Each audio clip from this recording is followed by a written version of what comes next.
Aaron Taylor Johnson was recognized as an extraordinarily hardworking and deeply engaged performer. His creative process fascinated those around him. For his portrayal of Kraven, he aimed for audiences to feel that every part of the character came from within him, every movement, sound, and expression. The preparation for Kraven demanded attention to numerous elements: his humor, his self-confidence that bordered on arrogance, and his philosophy as both an anarchist and a rebel. In researching the role, Aaron studied real individuals who shared Kraven's determination, obsessions, and capacity for empathy. He immersed himself in those textures to shape an authentic performance. Director J.C. Chandor described Aaron as a serious, disciplined collaborator, punctual, meticulous, and consistently prepared. He carried himself with the composure of a proud animal, exuding natural confidence and physical intensity. On set, he often embraced a primal energy, thoroughly blending with the feral essence of the character. Aaron found excitement in overturning the archetype of the hunter, giving it new meaning. The comic book depictions of Kraven showed a massive, muscular figure, something Aaron sought to represent physically. His costume accentuated his build, revealing the strength beneath. He approached his transformation with impressive commitment to fitness and nutrition, guided by his trainer, Kingsbury. Before filming began, Aaron had bulked up to 230 pounds through rigorous training, focusing on building muscle mass. By the time shooting started, he had refined his physique, maintaining strength while achieving a sculpted and lean form. His schedule consisted of disciplined workouts and a strict nutritional plan designed to keep a commanding yet agile physique. Aaron sought to bring the comic book hero to life in a form faithful to the original illustrations, one that fans would immediately recognize and feel a connection to. The role demanded not only strength but incredible mobility. Kraven was conceived as a creature who could move with the grace and power of wild animals, running like a cheetah, leaping like a lion, gliding through the air like an eagle. To achieve such movement, Aaron adjusted his body weight, trained in parkour, and practiced fluid motion through flips, leaps, and somersaults. His background in dance gave him precise physical control and adaptability, traits that enhanced the realism of each stunt and gesture. His performance highlighted Kraven's primal side, a man running barefoot through the streets of London, unbothered by pain or danger, embodying pure instinct. In his portrayal, Kraven emerged not only as an animal, but as the ultimate anti-hero, untamed, relentless, and raw. The atmosphere on set buzzed with anticipation as the cameras rolled and the countdown to action began. The stunt sequences being filmed were truly remarkable, pushing the limits of what was possible. Every element was performed practically, with real fire, real movement, and real danger. Director J.C. Chandor collaborated closely with Eunice Huthart, the second unit director and stunt designer. Together, they developed the film's extensive action sequences from the ground up. Huthart's approach was analytical and creative. She would begin by mapping out each sequence, establishing the beginning, middle, and end before choreographing the precise movements. Her work demanded that she understand not only the physicality of the scenes, but also the emotional tone and realism the story required. Aaron Taylor Johnson expressed deep admiration for Huthart, describing her as an extraordinary force whose involvement elevated every aspect of the movie. Their relationship was built on trust and synergy, enabling intense and authentic performances to emerge. The process involved constant adjustment testing camera positions, refining fight choreography, and ensuring each moment carried impact. The filmmakers took pride in the fact that the entire production was shot on location, avoiding sound stages and computer-generated environments. Instead, everything was filmed outdoors, using practical methods that recalled classic filmmaking techniques. With real vehicles, real stunt performers, and real London streets as the backdrop, the production team persuaded building owners and city councils to cooperate, allowing scenes where roads were closed, cars sped through intersections, and actors climbed towering structures. The logistical challenges were immense. Without the luxury of controlled stages equipped for rigging, the crew had to operate in complex outdoor environments, often surrounded by cranes and heavy equipment. Despite these difficulties, the energy on set was contagious. The team celebrated each successful take with cheers, fully aware of the scale of what they were achieving. Taylor Johnson himself performed the majority of his stunts. Whether leaping from buildings or fighting atop moving vehicles, he viewed the physical work as an essential part of embodying his character. His willingness to engage directly in dangerous sequences allowed for a level of authenticity that elevated the film. Huthart noted that this level of commitment was rare and invaluable, as most productions would rely on a stunt double for such demanding scenes.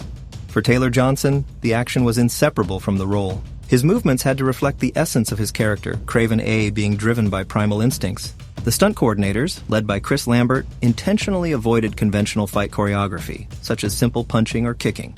Instead, they designed a combat style that was animalistic and raw, highlighting Kraven's agility, strength, and wild nature. The climactic confrontation paired Kraven against the Foreigner in a carefully choreographed yet visceral encounter.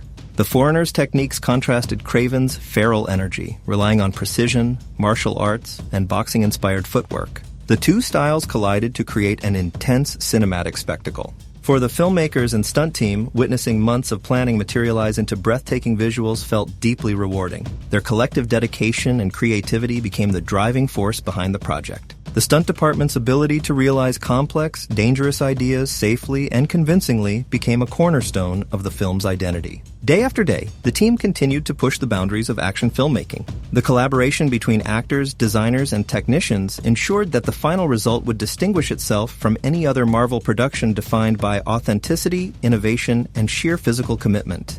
The director, J.C. Chandor, reflected on his constant desire to challenge himself with projects unlike anything he had done before. His motivation to work on this film stemmed from its potential and the opportunity to collaborate with a passionate team. Chandor poured his energy into shaping the protagonist, ensuring the character came vividly to life. His collaborators admired his ability to evoke performance, tell a story, and convey emotion with precision. Throughout his career, Chandor had received multiple offers to direct superhero films, but the script for Kraven the Hunter stood out above all others. The story of an individual struggling to find his place in the world presented a dynamic exploration of how a villain's origins could be approached with depth and complexity. His initial creative discussions with Aaron Taylor Johnson centered on the script, the character's development, and the underlying themes. The two found a strong connection from the outset. Russell Crowe shared a natural working rhythm with Chandor, while Alessandro Nivola appreciated the director's decision to ground the characters in realism and psychological nuance. Ariana DeBose praised Chandor's mastery of subtlety and emotional shading, noting that such qualities permeated every aspect of the film. Chandor considered this the most challenging storytelling endeavor of his career, a family saga, a tragedy, and at the same time, a grand gangster tale. The project's rating allowed him to explore intense themes honestly, while keeping every instance of violence rooted in the character's emotional narrative. The story traced the transformation of an innocent young man into a hardened vigilante, revealing the dark evolution that defined him. Despite its intensity, the film contained moments of humor, never self-aware or exaggerated, but organically woven into the world of its characters. Kraven himself remained solemn and imposing, commanding every scene he entered without a hint of irony. As production neared its climax, Chandor and his crew filmed the final act, a massive, fiery sequence set within a forest engulfed in chaos. The team worked meticulously to recreate the inferno with both scale and safety. Out of that smoky, hellish landscape emerged a thrilling finale featuring Kraven, Calypso, and the Rhino in a high-stakes confrontation that brought all narrative threads together. The production had been a demanding yet rewarding experience. The cast and crew faced obstacles but shared the belief that the film had evolved into something remarkable. Chandor's attention to detail and steady direction united the team throughout. His collaborators regarded him as the visionary leader of the project, a captain guiding them through an ambitious creative voyage marked by precision, passion, and mutual respect. The filmmaker approached the project with the philosophy developed over his previous works, building an ensemble one actor at a time. His goal was to construct the cast organically, from the center outward, focusing on chemistry and balance. The result, he felt, was a powerful and cohesive lineup of performers who shared a deep understanding of the film's sense of play and joy. Casting Russell Crowe as the patriarch proved to be one of the film's most dynamic and defining choices. His scenes with the younger actors stood among the director's favorite moments, revealing both power and emotional depth. Despite the movie's scale, its heart remained that of a family saga, and Crowe's presence anchored that emotional core. For many in the cast, acting alongside him fulfilled lifelong ambitions, as he arrived fully prepared and delivered impeccable performances with enthusiasm and professionalism. Taking on the challenge of portraying a Russian character for the first time delighted Crowe, who enjoyed experimenting with accents and voices. His colleagues praised his energy, generosity, and collaboration throughout production. Ariana DeBose brought intensity and charisma to her role as Calypso, a figure rooted in both strength and mysticism. Her performance merged vulnerability with confidence, creating a presence that illuminated every scene. Her commitment extended beyond her own craft, as she saw her role as a contribution to the ensemble's collective work, taking pride in representing the women of this cinematic universe.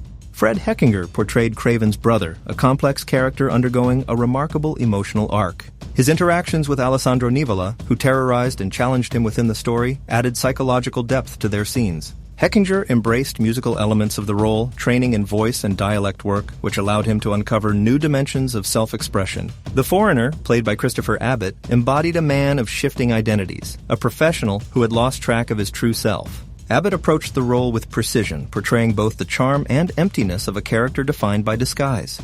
The director admired how Abbott infused mystery and style into this assassin's persona. Nivola's turn as Rhino added another layer of complexity.